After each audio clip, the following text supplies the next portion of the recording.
មាន Chen Music បាទហើយគឺយើងនឹងយករូបភាពជាមួយនឹងបងដៃគូសហការម្ចាស់ដេប៉ូចាស់បំផុតដើម្បីបង្ហាញជូនបាទសម្រាប់ការប្រគំតន្ត្រីនិងសង្វៀនគុនខ្មែរលំដាប់ប្រទេសដ៏ធំសូមជួបអបអរសាទរសម្រាប់កិច្ចសហប្រតិបត្តិការរវាងក្រុមហ៊ុនជីម៉ូក្រុមខ្មែរវិនវិជីនិងហងមានក្រុមអសបអសាទរឥ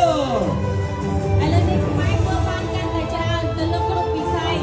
ហើយសូមក្រុមអញ្ជើញតារាជំនាញរបស់យើងក៏មានការចុះហត្ថលេខាជារូបស័ព្ទដូចគ្នាដែរចាដើម្បីយើងទឹកយករូបភាពនិងជាការចងចាំហើយត្រៀមខ្លួននៅក្នុងការថតជូននៅភាពសប្បាយរីករាយក៏ដូចជាទាំងទស្សនីយភាពទៅប្រគំជួយបំផុតបាទសម្បត្តិនកម្មនៃប្រទេសកម្ពុជារបស់យើងបាទដល់កម្រិតពិភពលោកហើយជាពិសេសបាទថាវិការដែលបងប្អូនក្នុងពេលប្រធានការនេះបាទគឺនេះគឺជានីតិចែកលុយបាទពេលខ្ញុំមកលោកពេលខ្ញុំមកលោកពេលខ្ញុំមែន